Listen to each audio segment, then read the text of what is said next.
So there aren't many Bible colleges or training centers in Sri Lanka. So that is where Bible League program comes into play, where we have trained and empowered so many church planters and Phillips. Hello and welcome to the Word in Action podcast from Bible League International. I'm your host, Michael Woolworth. Sri Lanka is the teardrop-shaped island nation in the Indian Ocean in South Asia. 7 of 10 Sri Lankans identify as Buddhist, and other affiliations include Hinduism and Islam. And even though Christianity makes up a very small portion of the country's population of 22 million, God is truly at work through Bible League programs and Christians like Amir Gideon to reach that country for Christ. My guests today include my colleagues Jason, Ryan, and Bobby, who traveled to Sri Lanka recently to give us a first-hand account on today's The Word in Action podcast. Sri Lanka, it's the teardrop-shaped island nation in the Indian Ocean in South Asia. Can each of you share a little bit about the Sri Lankan culture, its people, its quality of life, and other dynamics as you experienced it on your recent trip? Jason, I'll begin with you. Well, as a Westerner coming to Sri Lanka, it was quite a culture shock, and especially being in the cities and the crowded streets, and in the capital of Colombo and the neighboring city of Negombo, we arrived, and it was a very beautiful city, a lot of older colonial architecture, but there's also a lot of poverty and a lot of people struggling to make ends meet, and a lot of just vendors set up on the side of the street. Where we spent a good majority of our time was in the north part of the country, which is very rural, and you can see the agrarian society and all the rice paddies and the people who make their living off of the land. Yeah, Ryan? Jason, you mentioned poverty, which certainly is there.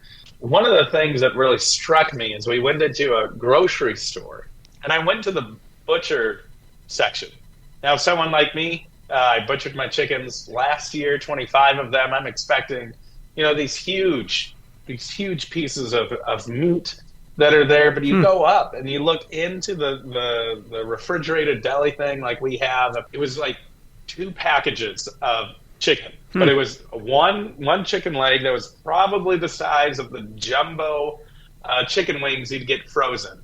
And maybe a thigh that is slightly smaller than your hand. That was in one package. The other package, the drumsticks, again, were like the jumbo wing size, maybe slightly bigger, but only a package of 4 of them. That struck me as, when they're getting their groceries and to feed their families, this is the options. It's not the same as here where you're going to get this family pack of 8 pounds of chicken. Yeah. This was half a pound of chicken there. So that really kind of struck me as this is the kind of poverty that we're talking about. Yeah. That it's 4 small chicken legs. Yeah. Bobby, you had kind of a shorter trip to reach Sri Lanka. You're a neighbor in India, but tell us what kind of struck you about the culture there. Thanks for having me, Michael. Well, I have traveled to Sri Lanka a couple of times. Well, it is very much similar to South India, where I come from, especially the language, the food. It is very similar to what I have. So it was not so much of a culture shock. But what was new is I was traveling with 2 fellow Americans, so that made the trip even more interesting. Well, speaking about the people in Sri Lanka, the people are very warm. They are very hospitable, and even though they have suffered terrible loss and pain, but they have a big smile on their face, and they are very eager to receive us. So I sense that in every house that we met and the people whom we met, they were very welcoming. And another thing that I would highlight is they have a strong sense of community, and family ties are very important, and we can see how people interacted with each other, with elders, with pastors. So that's something that I try to pick up whenever I visit Sri Lanka. Yeah. 7 of 10 Sri Lankans, I'm reading this now, identify as Theravadan Buddhist. And other affiliations include Hinduism, Islam, and Christianity. Christianity makes up a very, very small percentage of Sri Lanka's 22 million population. Guys, how did you experience these influences, and what else can you tell us about the religious environment in Sri Lanka? Well, Sri Lanka is really a a diverse place in terms of religious beliefs. You have Hindus, you have Buddhists, you have Catholics, you have evangelical Christians, and then you have sects like Mormons and Jehovah's Witnesses. And so there is a lot of different religious influence, especially in the north part of the country. And to help understand the context of religion in Sri Lanka, you really have to look at the civil war and how the country is divided between the Tamils in the north and the Sinhalese in the south, with the Sinhalese being the majority who practice Theravada Buddhism, while in the north you have more Hindu influence, and that comes from the Tamil people. Bobby, I'll let you jump on that. Right. Well, as Jason referred, the Buddhist forms the major part in the southern part. That was the first time I visited the northern part. The last time it was Kandy, which is the southern part, and where Buddhists are more predominant. One thing that struck me was wherever we went, our guide used to show about the civil war. The effects of the civil war was very much visible around. And every time we used to go on the bus, the van that we traveled, our guide Virginie used to tell us this were all flattened. This was nothing like we had seen. So that was something very, I couldn't believe that all of this came up after the Civil War.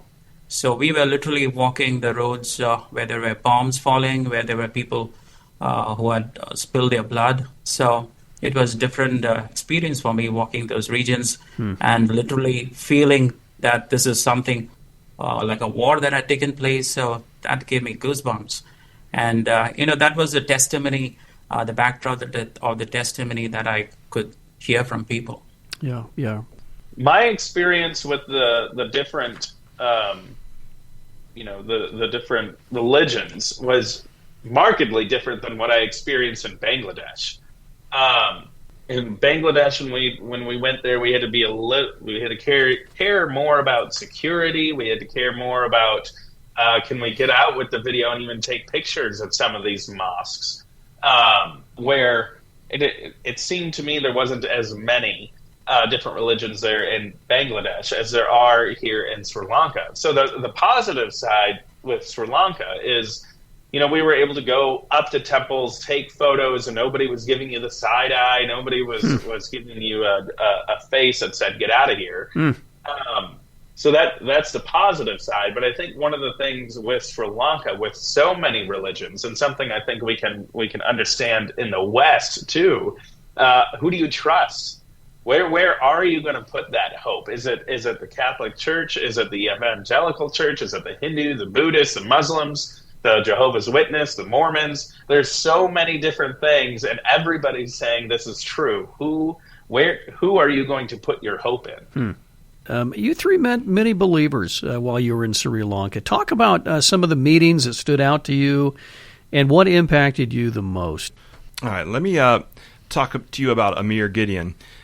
He is a younger man, only 34 years old, living in the northern part of the country. Married with a small family, and being from the northern part of Sri Lanka, he comes from a Hindu family, and the Hindu practices had left some of his family dealing with suffering from oppression from demonic influences, and they had a lot of strife. And when his family came to Christ, a lot of that changed. There was peace in the family, and they saw healings, answers to prayer. And so now Amir Gideon, he is a church planner. He's gone through Bible League's Bible study training and church planner training, and he is actually already has 3 church buildings, which we found was rare. To have an actual building in this part of the country, and to be able to have people that can support you and provide for the resources to build a church was not common. But he has been blessed and had some people support him. So he has already started 3 different churches and to work in these churches. He also has 8 different Bible study groups that he meets in different locations. And he has this vision to go and take it further. So we really got to know him and got to experience his passion, and he wants to reach more people.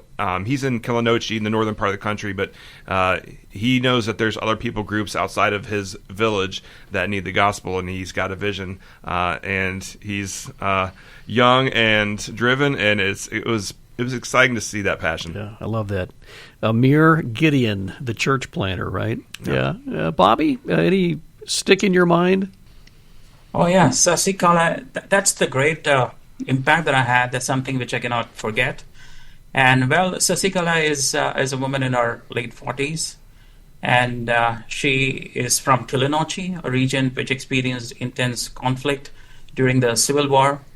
And I had the opportunity to interview her in depth about her background story. Now, I'm not going to run all through it, but just to summarize, imagine a woman who faced unimaginable loss, and that's Sasikala.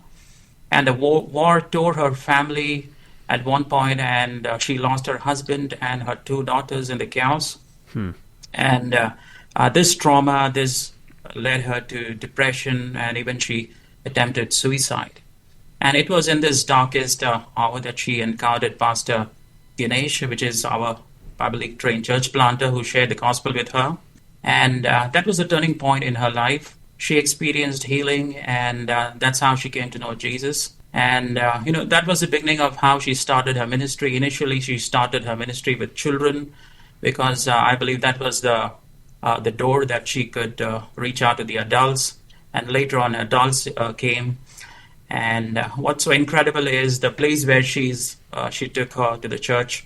That's the church donated by one of our believers, a couple, a very old couple who saw the impact of the ministry that Sasikala is doing there.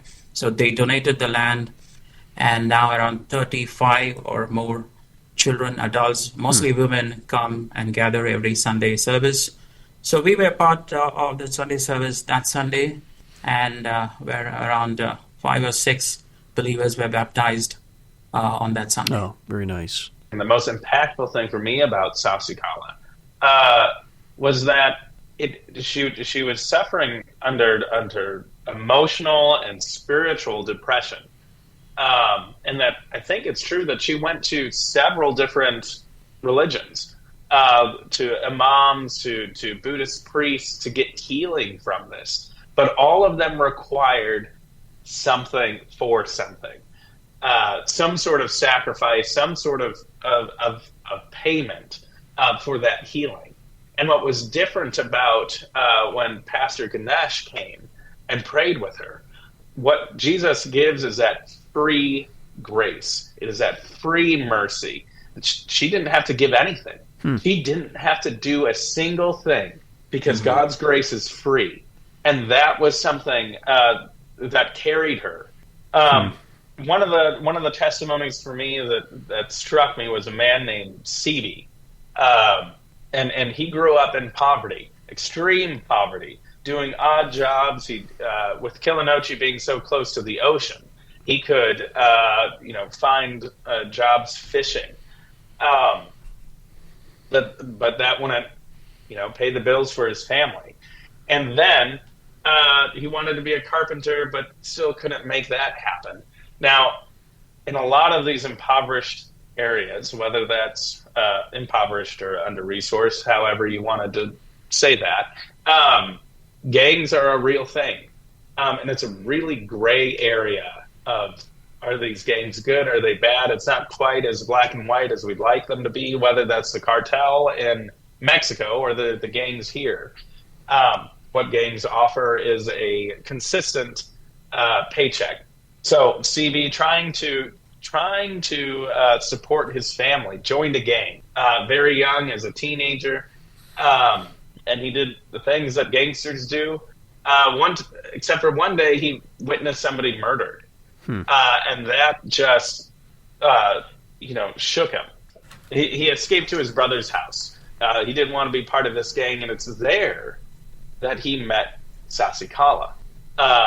And he wasn't a Christian, but all he knew is that he had this traumatic experience. His life had been traumatic, and he was looking for that peace, that financial peace. Can my family be supported in poverty. That's what he thought peace meant. And he couldn't understand it until Sasikala started talking about the gospel, and it didn't really sink in until he ended up in prison. So he heard Sasikala before and just say and heard the message of this free grace, and it didn't really sink in. And then he prayed, "Lord, can you get me out of here? And if you do, then I'll become a Christian." And through some miraculous events, he did. He got out much sooner than he was supposed to, and he immediately went back to Sasikala to learn about the gospel and to learn more. And this is where it's so important to understand that Sasikala, being a church leader there, she had the Bibles and the materials ready, that when someone wants to learn more, she has the Gospel of John to share with them, to patiently walk through who is Jesus, what has Jesus done. She was able to do that, and he patiently sat through those Bible studies with her. And she was patient, which she learned how to do from some of these programs, these trainings that Bible League offers. Those trainings that helped her know how to talk about the gospel with someone who has never heard it before. And the long story short, he gave his life to Jesus and learned what that peace actually is. It's not financial peace. It's that peace and that hope of knowing that this isn't it. This isn't the end. There is a God who loves me, a God who's going to provide for me each and every day, and provide for him and his wife as they go through life. You've each alluded to Bible League programs. Some of you know Project Philip. We've referred to that. But that's basically Bible study programs, right? People are invited. They invite others to learn about Jesus. They learn who is Jesus, how is he both God and man, what's it mean to die to self and to put on Christ in the day-to-day. And then at the end of that, as people say, I want to follow Jesus, Bible League is there to provide that Bible and that ongoing discipleship early on in their walk with Christ. The other is church planter training. So you've each kind of alluded briefly to those. Jason, you want to just talk about one of the programs that you saw in action there in Sri Lanka? Yeah, well, one that stuck out to me was the children's ministry and how effective that is. Children are, maybe their parents aren't Christian, but and they may be coming from Hindu families or something else, but they allow their children to come, and the children are eagerly receiving the gospel. They're getting their first Bibles because they come from probably a Hindu background and they've never had a Bible before. So to see the children engage, especially through Sasikala and her children's ministry, was really striking. And they are very eager to do the Bible studies and sing and dance and worship. And they have and Ganesh helps, they had a really amazing time in vibrant ministry. I love that. Yeah, the Bible League is working in Sri Lanka for the last 22 years, so that's a fairly long time. And Christy, the person responsible, says that the CPT, the Church Planters Training, and the Bible study program that we conduct, both of them are very effective. And those two programs have equipped many Philips, many evangelists, and those form one of the core programs that we do. And why I say this is there aren't many Bible colleges or training centers in Sri Lanka, and even if they are not able to afford. So that is where Bible League program comes into play, and where we have trained and empowered so many church planters and Philips who can go to remote regions where possibly we can never even step on. So that is a kind of ministry that they are doing, and especially in the backdrop of this civil war, many of them are very eager to listen and to take this training really into heart, and we are seeing the fruits of what God is doing in Sri Lanka. Yeah, I love that. Yeah. Ryan, anything to add? Programs that struck me most were, was not just one, but how, like Jason was saying, everything worked in conjunction. I think Amir is a really good example of this. In 10 years, he planted 8 churches. Through taking the church planter training program. And those, the 8 churches, the 450 people in there, they went through the discipleship programs also. So if Amir went through church planter training, he's training those 450 people to be able to evangelize and share the Gospel of John with as many people as they can. So I saw the effectiveness of Amir's ministry as a church planter, but then how is he spreading out and training and equipping all of those around him? Well, we certainly have a lot to praise God for. I mean, we pray the gospel would take grip in places like Sri Lanka, even where there's difficult challenges facing the church, and so we can give praise for that. But let's maybe mention 2 or 3 ways that we can be praying for the work of Bible League and the overall Christian community there in Sri Lanka. Bobby, I'll let you take that one. Pray for the countless lives that are still struggling to come up with the terms of reality for emotional healing and spiritual healing, especially in the backdrop of the civil war. And also pray for the youth in the country, which most of them are into drugs and alcohol, and they need to be delivered. And we need to pray for more Phillips and for more Bibles and resources so that they can reach out to those people who really need them. I think we can pray for, first of all, more Bibles and Bible study materials for Sri Lanka and for Bible League. They aren't sitting around with boxes of Bibles waiting for people to come. Our partners are actively taking the gospel and evangelizing to people, and people are then receiving their Bibles. They're getting baptized.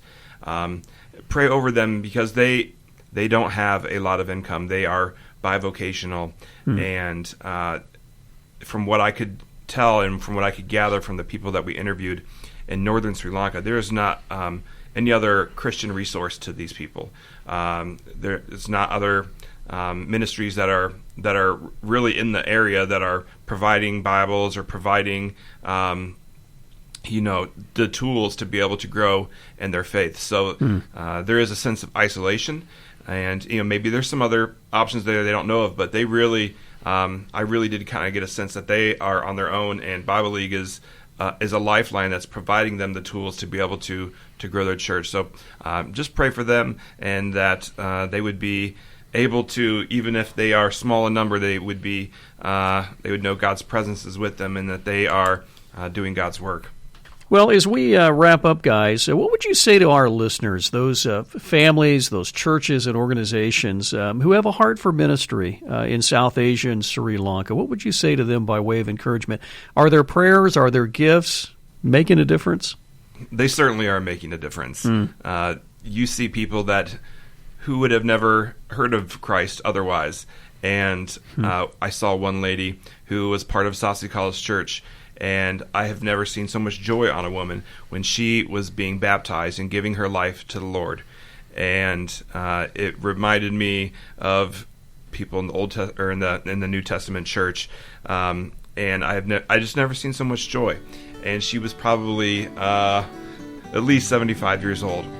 And I saw multiple people that had no knowledge of Christ growing up, coming to Christ, giving their lives to Him, and excited to read the Bible and tell their friends and family.